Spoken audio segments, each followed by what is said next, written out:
बाहर निकालो इसे। कहां कहां से आ जाते हैं ये भिखारी गरीब लोग। मैडम, ये फटी साड़ी वाली औरत जबरदस्ती अंदर घुसना चाहती है। अरे इसे बाहर निकालो, लोग देख रहे हैं, बैंक की इमेज खराब हो रही है। यह कहानी एक ऐसी औरत की है जिसे उसकी फटी साड़ी और चुपचाप आंखों की वजह से कमजोर समझ लिया गया। लोगों ने मान लिया कि यह औरत कुछ नहीं कर सकती। एक आम सी बैंक शाखा में उसका अपमान किया गया, उसे भिखारन समझकर बाहर निकाल दिया गया। लेकिन किसी को यह अंदाजा नहीं था कि उसी चुप्पी के पीछे कितना बड़ा अधिकार छुपा है। अगले ही दिन वही औरत पूरे बैंकिंग सिस्टम के लिए सवाल बन जाएगी, और जब सच सामने आएगा तो कुर्सियां हिलेंगी, ताले लगेंगे। अगर आप मानते हैं कि इंसान को उसके कपड़ों से नहीं आंका जाना चाहिए, तो इस कहानी को अंत तक सुनिए। मैं पीटी साहब आपसे कहता हूं, लाइक कीजिए, सब्सक्राइब कीजिए और कमेंट में लिखिए, क्या सम्मान हालात से मिलता है या हिम्मत से।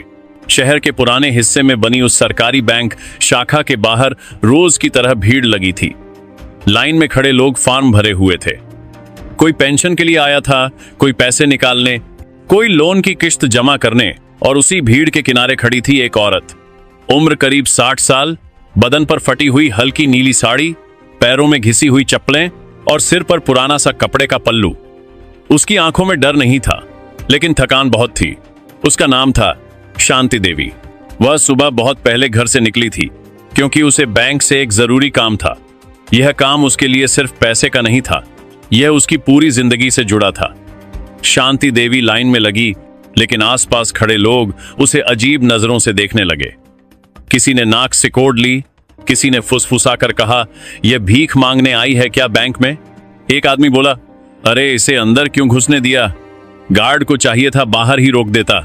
शांति देवी ने सब सुना, लेकिन सिर झुकाए खड़ी रही, क्योंकि उसने सालों में यह सीख लिया था कि जवाब देने से अक्सर अपमान और बढ़ जाता है। बैंक का गार्ड धीरे धीरे लाइन के पास आया। उसने शांति देवी को ऊपर से नीचे तक देखा और सख्त आवाज में बोला, अम्मा लाइन में क्यों लगी हो? यहाँ काम है या बस ऐसे ही आ गई? शांति देवी ने धीरे से कहा, बेटा काम है। काम और तुम? यहाँ ये बैंक है, धर्मशाला नहीं।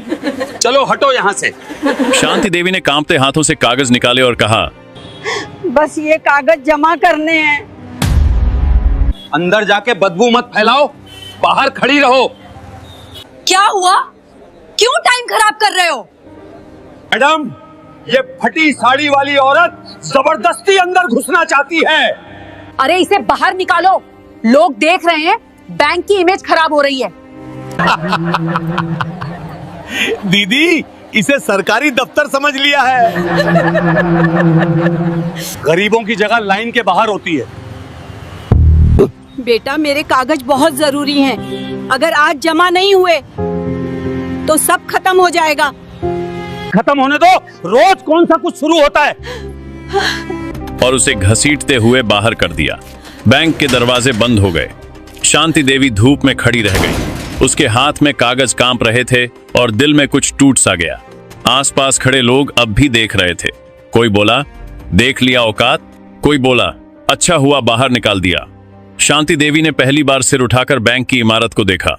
उसकी आंखों में न गुस्सा था, न बदले की आग, बस एक ठंडी सी चमक थी।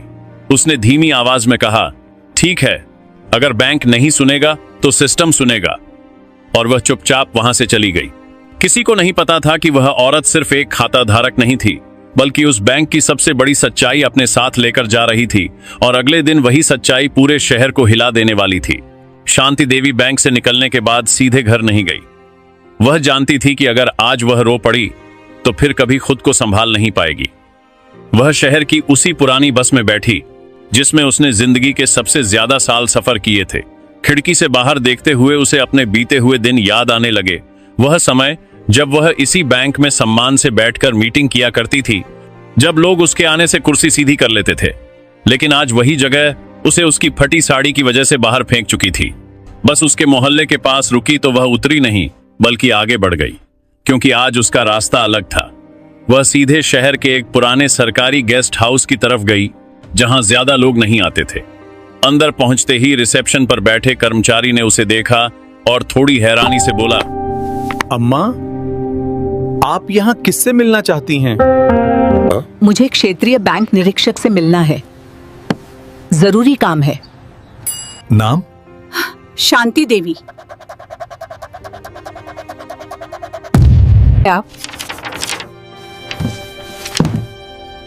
आप यहीं बैठिए, मैं अभी बताता हूँ। शांति देवी कुर्सी पर बैठी, लेकिन उसकी आंखों में अब थकान नहीं थी, बल्कि एक ठहराव था।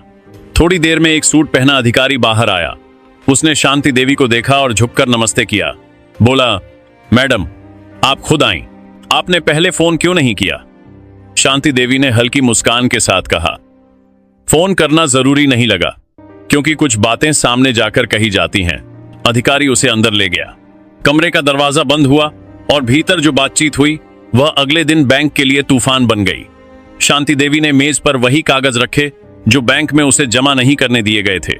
अधिकारी ने जैसे ही कागज देखे, उसकी आंखें फैल गईं। उसने कहा, ये तो बहुत गंभीर मामला है मैडम। आपने बैंक में सीधे क्यों नहीं कहा कि आप कौन हैं? अगर पहचान बताने से ही सम्मान मिले तो इंसानियत का क्या मतलब रह जाता है? मैं ये देखना चाहती थी कि एक आम औरत के साथ ये सिस्टम कैसा व्यवहार करता है। उस बैंक शाखा में नियमों की खुलेआम अवहेलना हो रही है। खाता धारकों को कपड़ों से आंका जा रहा है और जिन दस्तावेजों को जमा होना चाहिए उन्हें जानबूझकर रोका जा रहा है। हेलो, मुझे तुरंत पुरानी फाइलों की डिटेल्स चाहिए, अभी इसी वक्त। उसी शाम एक गोपनीय आदेश तैयार हुआ, जिसमें अगले दिन सुबह उस बैंक शाखा की जांच और अस्थायी बंदी का निर्देश था। उधर बैंक शाखा में सब कुछ सामान्य लग रहा था। गार्ड वही था, कैशियर वही, मैनेजर वही घमंड। सुबह जैसे ही दरवाजा खुला, लोग लाइन में लगने लगे। तभी एक काली गाड़ी आकर रुकी। उससे 4 अधिकारी उतरे, उनके हाथ में फाइलें थीं। गार्ड ने रोकने की कोशिश की, लेकिन उसे साइड में कर दिया गया। मैनेजर बाहर आया और बोला, यह क्या तरीका है? बैंक चल रहा है। अधिकारी ने ठंडी आवाज में कहा, आदेश है जांच का, और तब तक बैंक बंद रहेगा। मैनेजर हक्का बक्का रह गया। कैशियर के हाथ से पेन गिर गया। थोड़ी देर में बोर्ड लगा दिया गया, अस्थायी रूप से बंद, जांच जारी है। लोग इकट्ठा हो गए। कोई बोला, कल तक सब ठीक था, आज अचानक यह क्या हो गया? और उसी भीड़ के बीच शांति देवी फिर से आई। इस बार वही फटी साड़ी, वही चुपचाल, लेकिन माहौल बिल्कुल बदला हुआ था।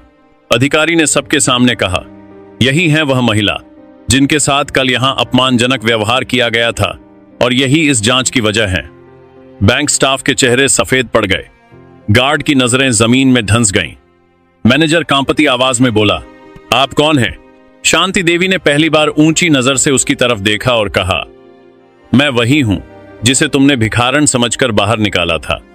लेकिन अब सुन लो, मैं इस बैंक की नहीं, पूरे बैंकिंग सिस्टम की जवाबदेही देखती हूं, और आज तुम्हारी शाखा इसका उदाहरण बनेगी। बैंक के बाहर लगी भीड़ अब खामोश थी, जैसे हर किसी को अपनी आंखों पर यकीन नहीं हो रहा हो। कल तक जिस औरत को धूप में खड़ा कर दिया गया था, आज उसी औरत के एक इशारे से पूरा बैंक बंद था। शांति देवी वहीं खड़ी रही। उसने किसी को डांटा नहीं, किसी पर आवाज नहीं उठाई, लेकिन उसकी मौजूदगी ही सवाल बन चुकी थी। जांच अधिकारियों ने शाखा के अंदर कदम रखा। फाइलें खुली, कैमरे लगे, रिकॉर्ड निकाले गए, और जैसे जैसे परतें खुलती गईं, वैसे वैसे सच्चाई का बोझ भारी होता गया।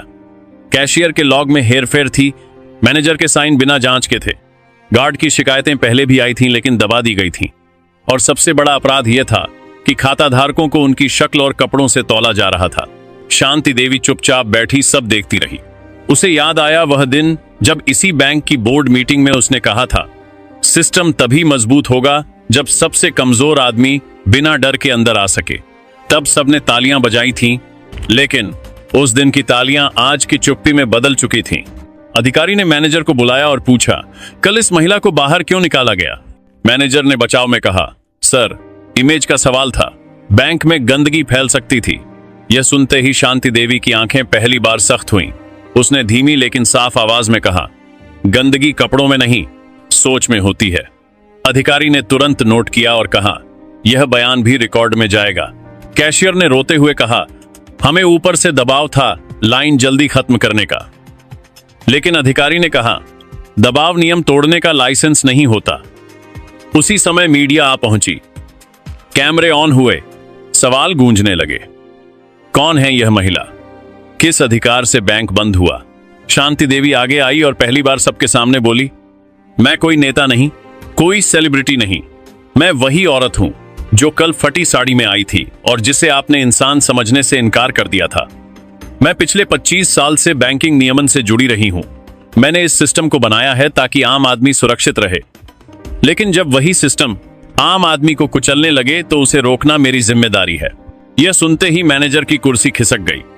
गार्ड सिर झुकाकर खड़ा था। कैशियर की आंखों से आंसू बह रहे थे। भीड़ में खड़े लोग एक दूसरे को देख रहे थे। किसी ने धीमे से कहा, कल हमने इसे भिखारन समझा था, आज समझ आया कि असली गरीबी क्या होती है।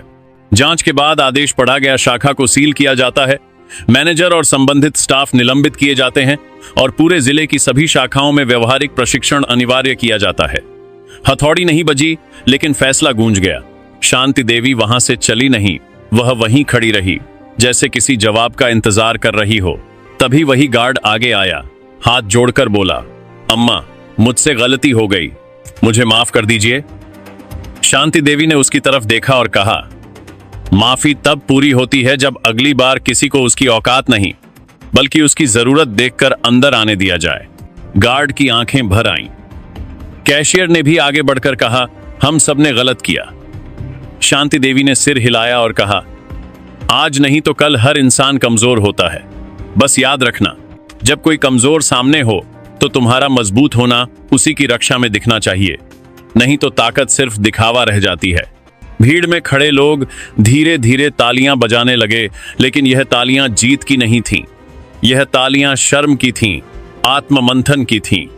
शांति देवी ने आखिरी बार बैंक की इमारत को देखा और मन ही मन कहा, अब फैसला तुम्हारा है, सिस्टम क्या सीखता है। बैंक के गेट पर लगा ताला सिर्फ एक शाखा का नहीं था, वह एक सोच पर लगा ताला था जो सालों से गरीब को देखकर सिकुड़ जाती थी। शांति देवी वहां से सीधे अपने घर नहीं गई। वह थोड़ी दूर एक पुराने बस स्टॉप की बेंच पर बैठ गई, वही बेंच जहां वह अक्सर थक कर बैठा करती थी। लेकिन आज उसकी थकान अलग थी। यह थकान बदले की नहीं, जिम्मेदारी की थी। उसे याद आया वह दिन जब उसने यह पद स्वीकार किया था। तब उसने खुद से वादा किया था कि अगर कभी सिस्टम आम आदमी से बड़ा हो गया तो वह खुद उसे आईना दिखाएगी। लेकिन आज उसे एहसास हुआ कि आईना दिखाने के लिए कभी कभी खुद को भी चोट सहनी पड़ती है। अगले कुछ दिनों में पूरे जिले के बैंकों में नोटिस लग गए। हर स्टाफ को प्रशिक्षण दिया गया। हर शाखा में एक लाइन लिखी गई, इंसान को उसके कपड़ों से नहीं, उसके काम से पहचाना जाएगा। वही लाइन शांति देवी ने अपने हाथ से लिखकर भेजी थी। मीडिया ने उसे हीरो बनाना चाहा, इंटरव्यू मांगे, मंच दिए, लेकिन उसने सब मना कर दिया। उसने बस इतना कहा, अगर मेरे नाम से सिस्टम सुधरे तो अच्छा है, लेकिन अगर मेरी कहानी से एक गार्ड का व्यवहार बदल जाए तो उससे बेहतर कुछ नहीं हो सकता। कुछ हफ्तों बाद उसी बैंक की नई शाखा खुली। नए स्टाफ, नए चेहरे, नए नियम। उद्घाटन के लिए अधिकारी आए, लेकिन सबसे आखिरी में आई वही औरत। इस बार वही साड़ी, लेकिन सलीके से सिली हुई। वही चाल, लेकिन और सीधी, जैसे अब बोझ नहीं बल्कि संतोष हो। उसने फीता काटा और अंदर जाने से पहले गार्ड की तरफ देखा। गार्ड ने तुरंत दरवाजा खोला और आदर से बोला, आइए अम्मा। शांति देवी मुस्कुराई और बोली, नहीं बेटा, आज मैं लाइन में लगूंगी, क्योंकि सिस्टम तब सही होता है जब जिम्मेदार भी नियम माने। वह लाइन में खड़ी हुई। लोगों ने पहचान लिया। कोई झुका, कोई रो पड़ा। किसी ने कहा, यही हैं जिन्होंने बैंक बंद करवा दिया। शांति देवी ने धीमे से कहा, नहीं बेटा, मैंने बैंक नहीं बंद करवाया, मैंने आंखें खोल दी थीं। काम होते ही वह चुपचाप निकल गई। कुछ महीनों बाद शहर के एक अखबार में छोटी सी खबर छपी थी, फटी साड़ी वाली औरत, जिसने सिस्टम को याद दिलाया कि सम्मान अधिकार है, दान नहीं। और उसी के नीचे कोई फोटो नहीं था, कोई नाम नहीं था, लेकिन हजारों लोगों ने वह खबर काटकर रख ली, क्योंकि वह कहानी अब किसी एक औरत की नहीं थी। वह हर उस इंसान की थी जिसे कभी उसके हालात से तौला गया था। और एक शाम शांति देवी अपने छोटे से कमरे में बैठी चाय पी रही थी।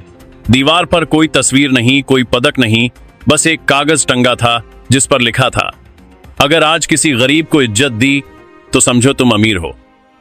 और उसी चुप्पी में उसने आंखें बंद की और मन ही मन कहा, आज अगर कोई फटी साड़ी में बैंक आएगा तो शायद उसे बाहर नहीं निकाला जाएगा। यही मेरी सबसे बड़ी जीत है।